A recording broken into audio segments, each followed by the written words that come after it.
Chapter 11. Opening his eyes, he stretches his arm out and slams his hand down sharply against the off switch of his alarm clock, screeching out through the room. "Shit," Jeremy says as he stares hazily at the ceiling above. Orange hues make it visible in a dim light of the rising sun outside his window peeking through the blinds. What the hell is he trying to show me? Jeremy thinks to himself as he unhappily sits up on the edge of his bed and stares at his shadow against the far wall of his room next to his bedroom door.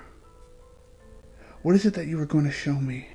He repeats himself out loud as he stands up and stretches out the stiffness of his slumber. After walking across the room groggily, he flips on the light switch, making the room bright enough to allow him to continue on into the day. After quickly getting ready, he leaves his home in a rush to escape another awkward morning with his mother. Locking the door behind him, Jeremy rushes down to the sidewalk and begins walking to school. He cannot seem to shake the feelings of the dream that won't get out of his head. Curiously, he searches his imagination for what may have lain before his eyes on the mirror as the image wavered.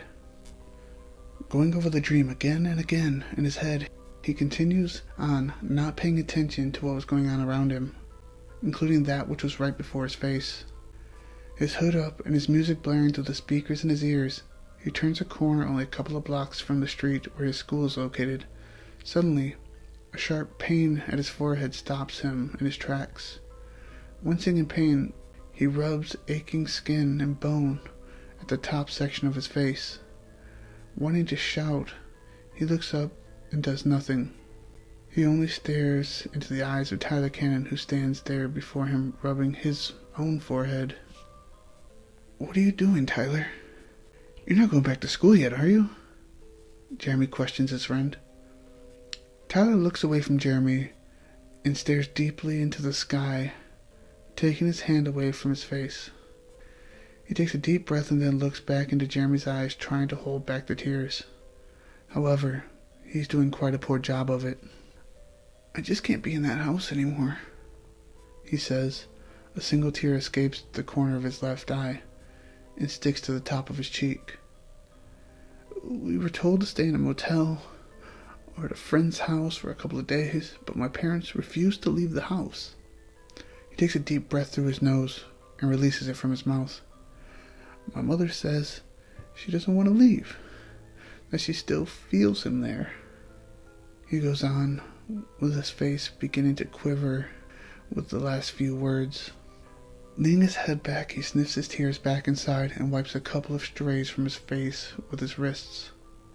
"The problem is that even from the couch in the family room, I can still feel him there too."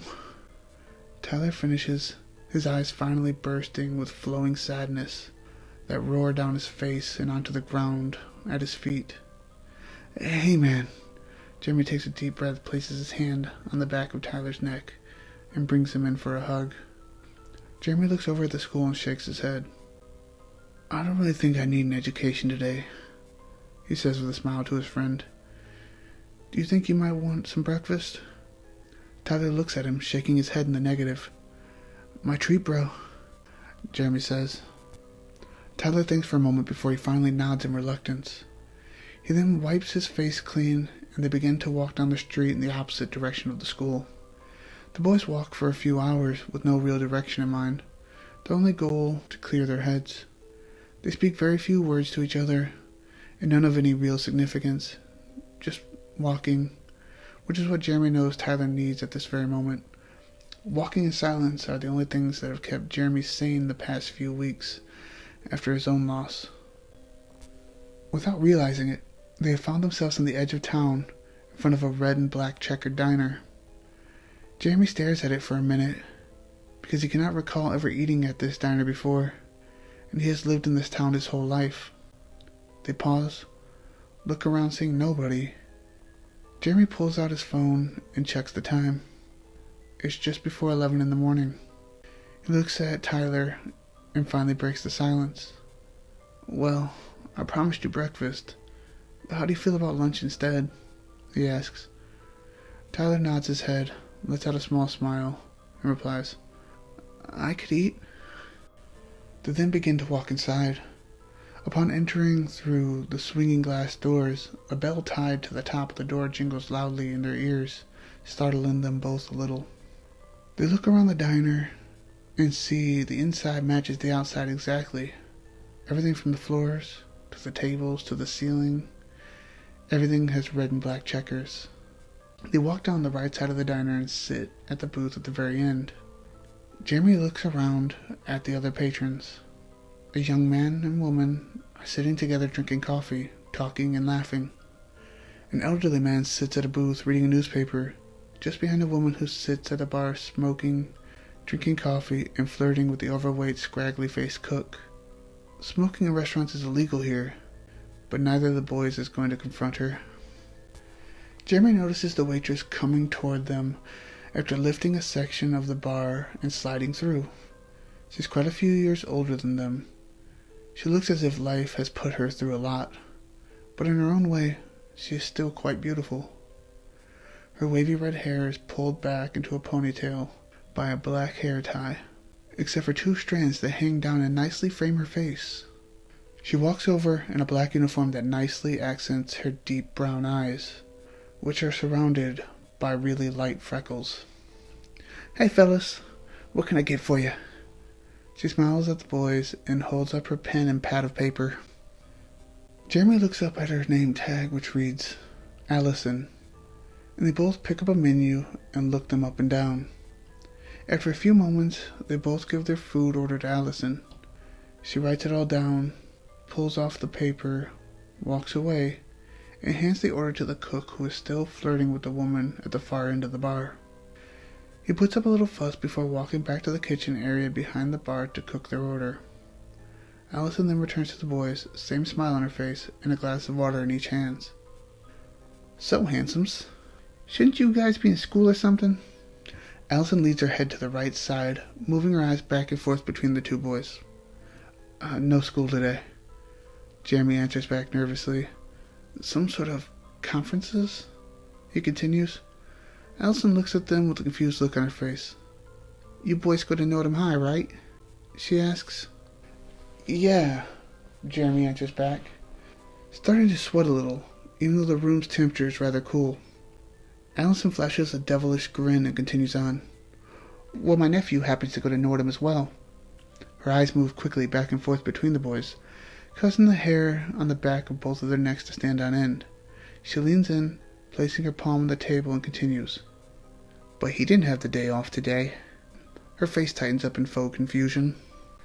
The boys look at each other, both scared that she may have plans to turn them in for their blatant truancy. After only a second or so of making them sweat it out, a smile comes across her face, and she cannot help herself from bursting out in light laughter. "Don't worry, boys. Your secret's safe with me," Allison states amongst her giggling, to great relief of both boys. She turns with a little wink over to Jeremy. "I figure you two got your reasons not to be in school at the moment." Standing straight up. "You look like two good boys." Fixing the pen in her ear, she continues on and asks another question. "So what is it that brings you two away from your studies today?"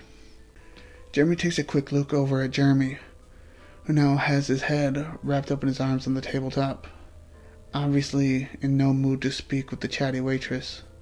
Tyler has shut himself away from the conversation before him.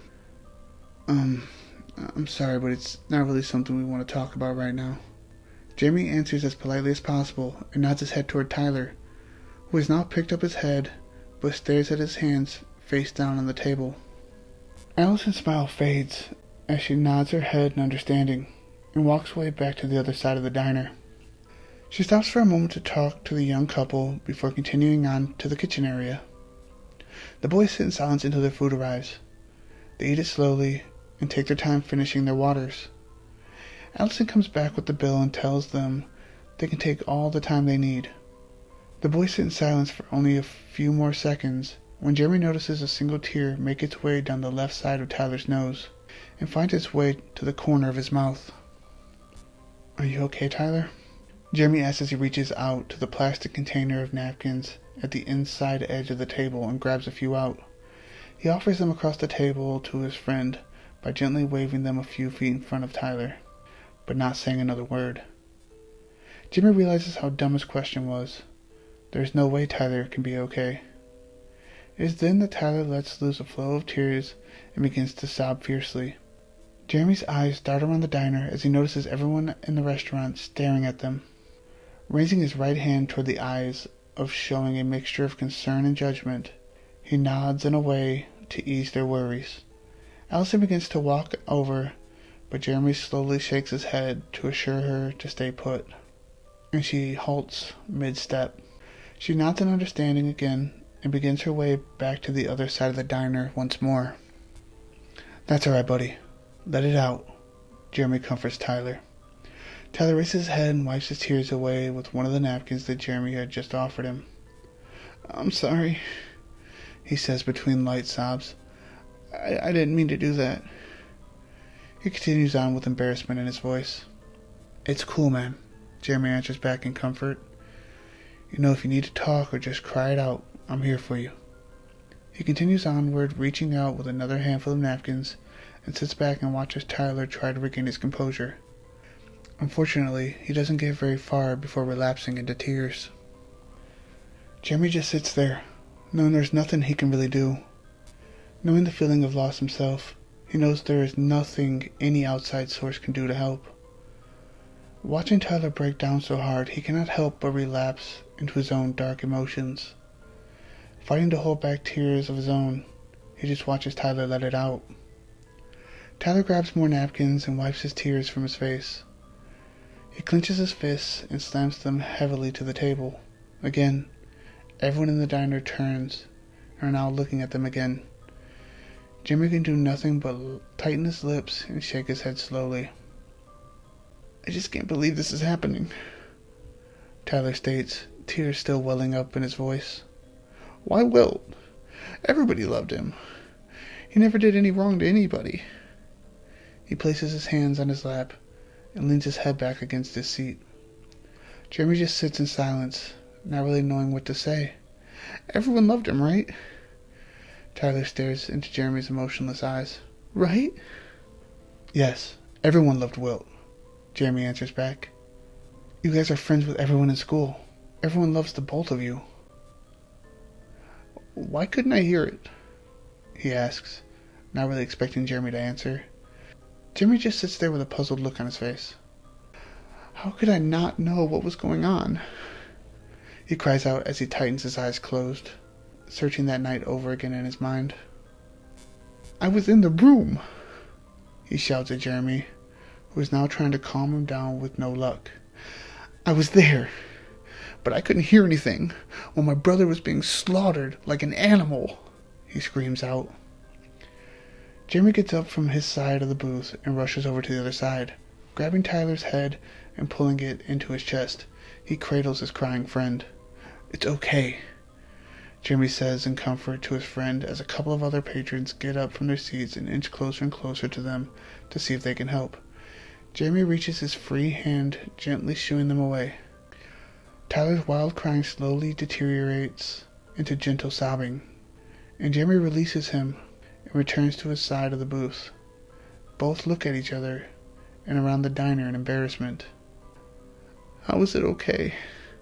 Tyler asks Jeremy. Jeremy looks back at him in confusion. "You said it's okay," he continues. "How is it okay?" He asks Jeremy, who has no answer for him. "What do I do now?" Tyler asks.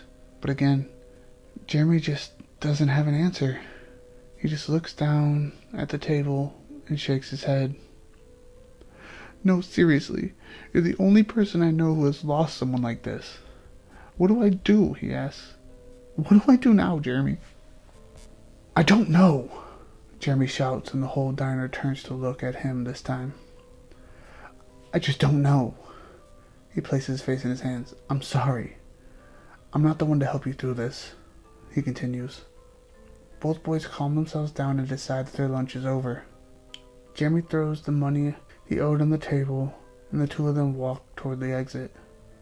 As they walk past Allison, she lowers her head toward them, and Jeremy gives her a forced little smile.